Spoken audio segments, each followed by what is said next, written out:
Hey y'all, I'm Hope. Welcome back to my channel. So today is Tuesday the 15th of November, and that means that the Goodreads Choice Award nominees have been announced. I'm really excited about this. I worked on a project last year that I was trying to read all of the sci-fi and fantasy nominees from last year's awards. That was too ambitious. I bit off more than I could chew, but I really enjoyed that project and kind of seeing what was popular during the year. So today I wanted to take a look at what's been nominated, and I did actually film already a reaction to the nominees in the categories I read the most, things mostly mystery, thriller, sci-fi, fantasy, and horror. What we discovered through that video is that apparently I never read anything. I've heard of this one. I've not read it. Again, I haven't read it. I have no idea what this book is. I've never heard of it. I haven't read it.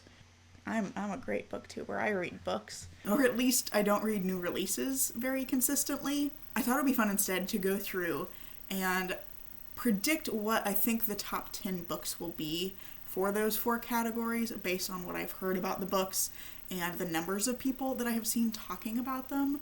I think obviously the Goodreads Choice Awards is much broader than like BookTube and Book Talk and things like that, but I think that those as like reviewing spaces may be useful in gauging what might actually be in the top 10 for each category. So I think that's what we're going to do today, or rather do again today since I've already looked at the nominees. Relatedly, I am thinking of resurrecting my project from last year, but I would only be doing one category because again, this was too ambitious. I would probably be doing either sci-fi or fantasy because I know that Books and Lala and some other people also do versions of this. Books and Lala in particular, I know she does like mystery thriller or horror like every year, and so I definitely don't want to step on anyone's toes here, but I do enjoy like looking at what's been popular in genres that I really like. To that point, I would probably either do all of the nominees in one category and split it up as several shorter videos throughout next year that would be kind of themed around, recurring ideas in the nominees, or I would do a top 10 fantasy or top 10 sci-fi and look just at those top 10 ones that make it into the second round and probably read them and rank them as well. So with all of that rambling aside, let's take a look at these few categories that I read frequently and talk about who might be in the top 10. So we're looking, I think, first at mystery and thriller because this is near the top here. And right off the bat, there's a few of these books that I think are going to be pretty obviously in the top 10. Most notably, I think that Ruth Ware is going to be in the top 10 just because she's a very popular author. I've seen a lot of people talking about the It Girl. A lot of people read her books. And for a similar reason, I think Alice Feeney is also going to be in the top 10. So there's 2 right off the bat. Both of these are authors that I've seen a lot of people reading. I think their books get a lot of traction. I see a third author here, Simone St. James. Almost certain will be there. So we have a top 3 so far. I also have been seeing a lot of people talking about Killers of a Certain Age recently, so I think that book is going to be kind of at the top of people's minds right now. I think it was maybe a Book of the Month pick recently, so I think a lot of people have read it. It's very much at the top of people's minds because people were reading it for spooky season, so I think Killers of a Certain Age is likely to be on that list. For similar reason, The Golden Couple by Greer Hendricks and Sarah Pekkanen also was a good Book of the Month pick. So I think that's likely to be there too. I think a lot of people, again, have read this recently. It's going to be kind of at the top of their minds. So what does that give us? That gives us 5. We have 5 more. I think Lucy Foley is going to be in the top 10 because for similar reasons to Ruth Ware and Alice Feeney, she's a popular author. I think this was also a Book of the Month pick. I want to say it was maybe in February. I think it was early in the year, but I remember seeing a lot of people highly anticipating this book. I have not seen a lot of great reviews for this book, but I think it's one that's got kind of name recognition. Like, people know Lucy Foley, they know her books, so I think that one has some chance of being in the top 10 just for that reason. I also think we'll see Richard Osman's The Bullet That Missed end up in the top 10. This is a pretty popular series. It's the 3rd book in a series, so I think series maybe struggle a little bit here because if you haven't read the first 2, like, you're not going to have read the 3rd one, or at least I would assume you probably haven't read the 3rd one if you haven't read the first 2. But I think that that one is popular. I've heard a lot of people talking about the Thursday Murder Club, so I think that is a pretty likely option as well. It's hard to say because I think Alex Finlay and Lisa Jewell are also kind of big names. I haven't heard anything about The Family Remains. I've heard some stuff about The Night Shift, although I don't think a lot of people have necessarily enjoyed The Night Shift in the same way that they've enjoyed some of these other books. I've seen several negative reviews. I think The Maid by Nita Prose will probably be in the top 10. This be the 8th pick here. I saw a lot of people talking about this book early on, and I know that people were really interested in the representation in this book. I believe that the protagonist is portrayed as being neurodivergent, and some people struggled with that, I think, and the ways that other characters take advantage of her. But I have heard a lot of people talking about this and seen mostly positive reviews. So I think that's likely. And then I think between this Lisa Jewell and Alex Finlay, I think The Night Shift is more likely to make it into the top 10, mostly because I heard more people talking about it. I know Lisa Jewell's popular, but I literally have not heard of this book before now. And I think our last pick is actually going to be The Family Game by Catherine Steadman, for the same reason that like The Golden Couple and Killers of a Certain Age were in my earlier picks, because this was a Book of the Month pick recently. I think it's going to be at the top of a lot of people's minds as they're coming to vote. People have read it recently and maybe had positive associations with the book. So looking through this list, I think our top 10 are going to be The Family Game by Catherine Steadman, The Bullet That Missed by Richard Osman, Daisy Darker by Alice Feeney, Killers of a Certain Age by Deanna Rayborn, The Golden Couple by Greer Hendricks and Sarah Pekkanen, The It Girl by Ruth Ware, The Book of Cold Cases by Simone St. James, The Paris Apartment by Lucy Foley, The Night Shift by Alex Finlay, and The Maid by Nita Prose. Okay, moving on to fantasy, there are some obvious picks here. I feel right off the bat, Legends and Lattes has been everywhere, and I think it's really significant that this was an indie book that got picked up by Tor, so it's been republished. I think it's gotten a lot of traction, so I fully expect to see Legends and Lattes in the top 10. There's also Stephen King has this fantasy book out, and Stephen King has a very broad readership, so I think Fairy Tale is almost certainly going to be in the top 10. Similarly, Brandon Sanderson, very popular fantasy author. I think The Lost Metal, despite being the 7th book in a series, you know, maybe a lot of people haven't read Second Era Mistborn. I think his fan base is so big that it's likely that it's still going to make it into that top 10. Further down, these two, House of Sky and Breath by Sarah J. Maas.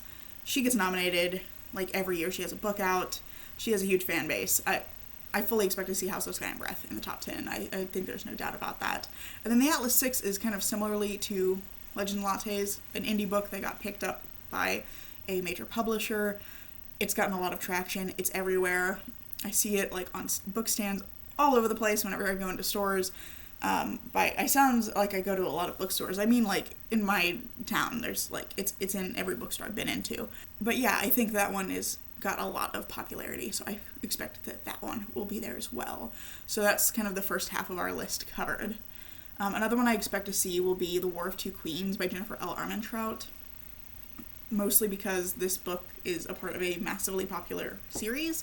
I do think it's interesting that I've seen a lot of negative reviews for this book, although it does still have a 4.05 rating on Goodreads, but I think the rating more lends it to being on the list than, you know, the kind of negative reviews prevent it from being there. This series has just got a lot of recognition, so I think that people are going to be familiar with it, and a lot of people have read it. So I think that one's likely to make it in as the 6th position there. Babel by R.F. Kuang.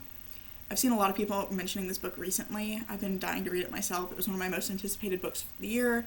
Just haven't had time to. But I've seen so many people talking about this. A number of people have said this is maybe their favorite book of the year. So I really expect that Babel will be high up on this list. That will definitely be one of the top 10. I don't know if it'll totally give, like, Stephen King or Sarah J. Maas a run for their money, but, like, I would love it if it did, because I think it would be really cool to see kind of a newer author kind of challenge those two that I expect may win the category.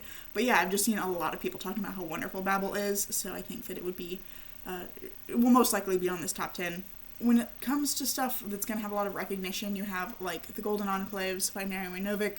The second book in this series was nominated last year, and I haven't actually seen anyone talking about The Golden Enclaves this year, but I noticed it does have a pretty high rating at 4.28. The Book Eaters has gotten some special editions. I want to say it was like an Illumicrate selection, so a lot of people have read this, but I haven't heard a whole lot of people talking about it. Kakei, similarly, I think got a lot of hype at the beginning of the year.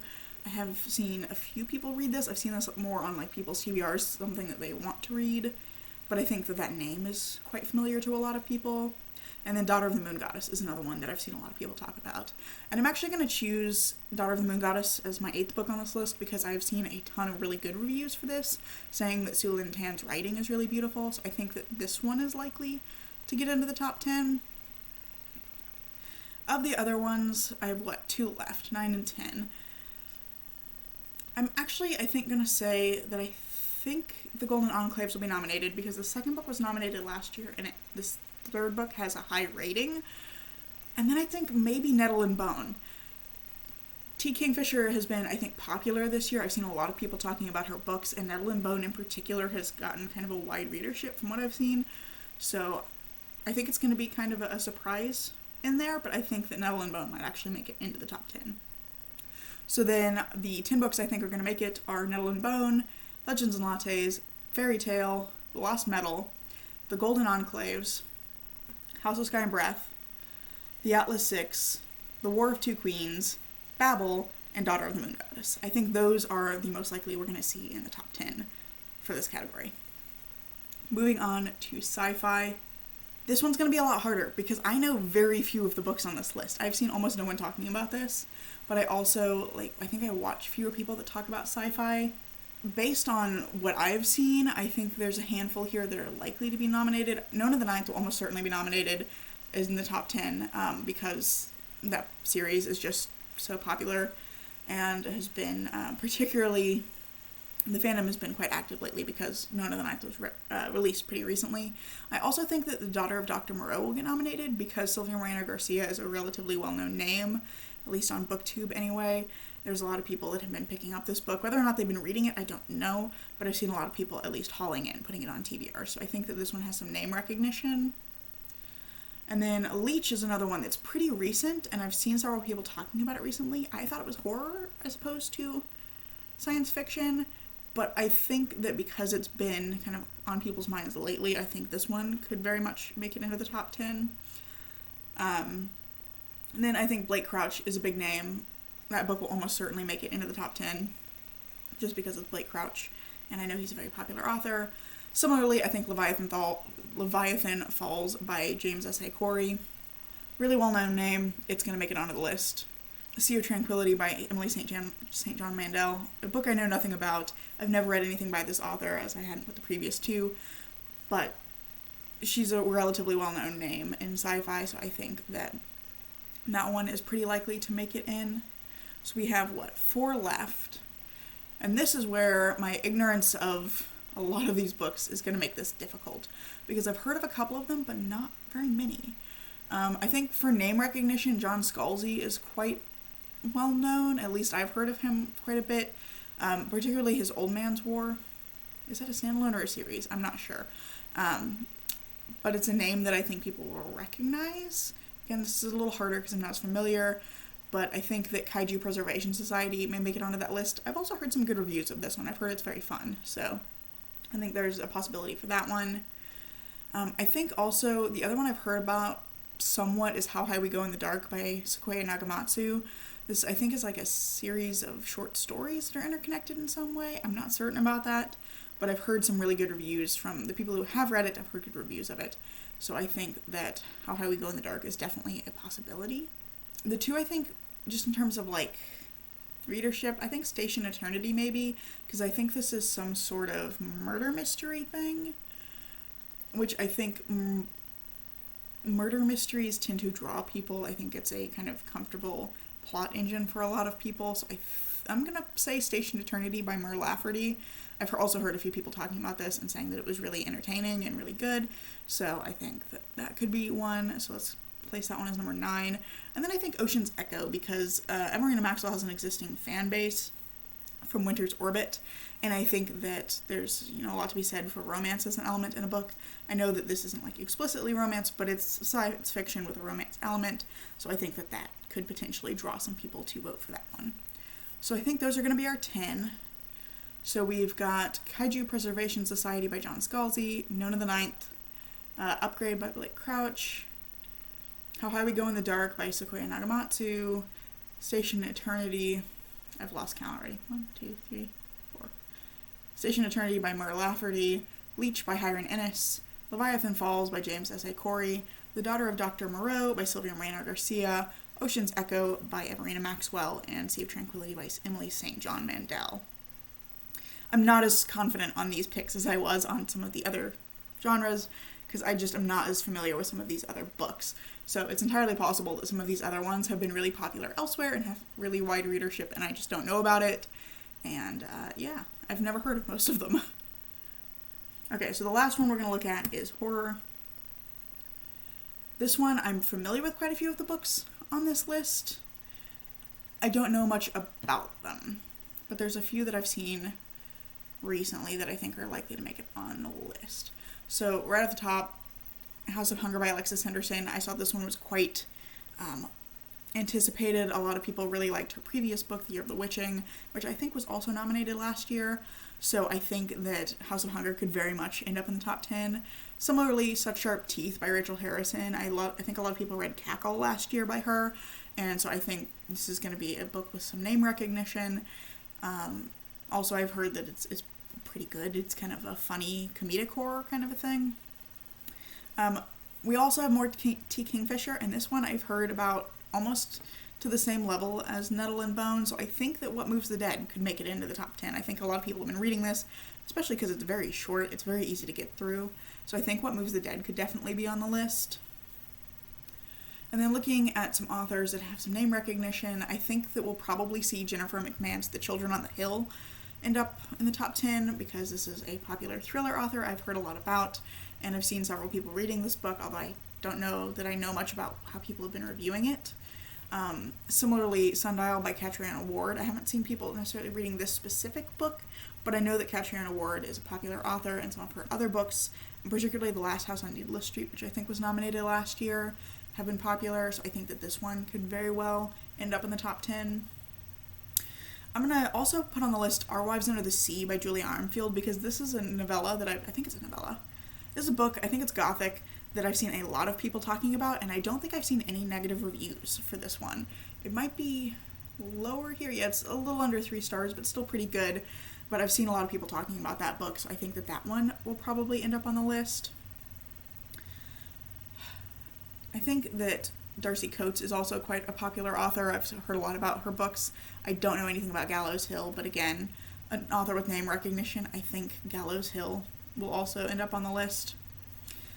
We also have We Spread by Ian Reid, which I think came out relatively recently, but Ian Reid's other books are, again, very popular, so I think that there's probably a wider readership for this book than I've seen, and I think that that one could end up on the list because Ian Reid has a relatively big fan base.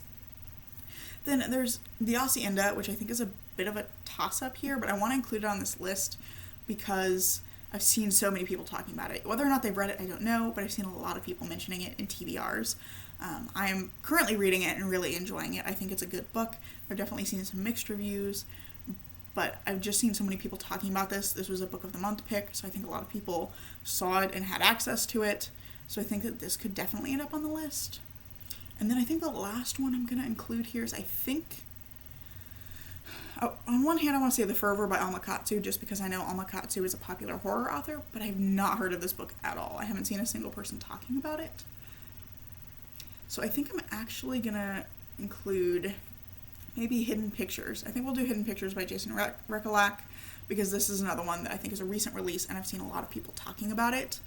Again, I don't know if people are reading it, because I've seen it on a lot of TBRs, but I think that it's relatively widely known. So I think that those are all, strong possible. You know what? Actually, no. I'm going to take that back, because I've just spotted another book here, Juniper and Thorn by Ava Reid. I think a lot of people liked Ava Reid's last book, and there was a little bit of controversy, I think, early on around this book, with people kind of, from what I saw, maybe harassing the author a little bit about her depictions of intrusive thoughts. But I think enough people liked The Wolf and the Woodsman that Juniper and Thorn probably had a relatively large readership. So actually my 10th one is going to be Juniper and Thorn by Ava Reid. Okay, so for horror, our top 10 are going to be House of Hunger by Alexis Henderson, Such Sharp Teeth by Rachel Harrison, What Moves the Dead by T. Kingfisher, The Children on the Hill by Jennifer McMahon, Sundial by Catriona Ward, Our Wives Under the Sea by Julia Armfield, Juniper and Thorn by Ava Reid, Gallows Hill by Darcy Coates, We Spread by Ian Reid, and The Hacienda by Isabel Cañas. I feel kind of somewhere in between on my confidence here, because I definitely feel more confident on this than I did about the sci-fi. I'm familiar with more of these books, but I don't feel as confident on these as I do about like sci-fi and fantasy. Sci-fi and fantasy. Fantasy and mystery thriller. I feel a little more confident on those ones. This is maybe somewhere in the middle, and I feel least confident on the science fiction ones.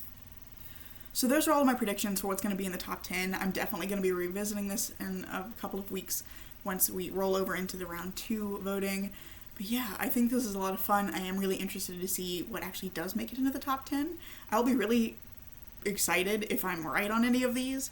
But yeah, thank you so much for joining me. I hope that you found this video enjoyable. I think it's fun to think about what might get kind of pushed into the top 10 and why. I think this was, it was at least fun for me, and I hope that you enjoyed it as well, even if it ended up being kind of long and rambly. But I do want to say thank you so much for watching. If you like this video, I hope you'll consider giving it a like, and maybe even subscribing to see what comes next, and I hope to see you in the next video. Bye.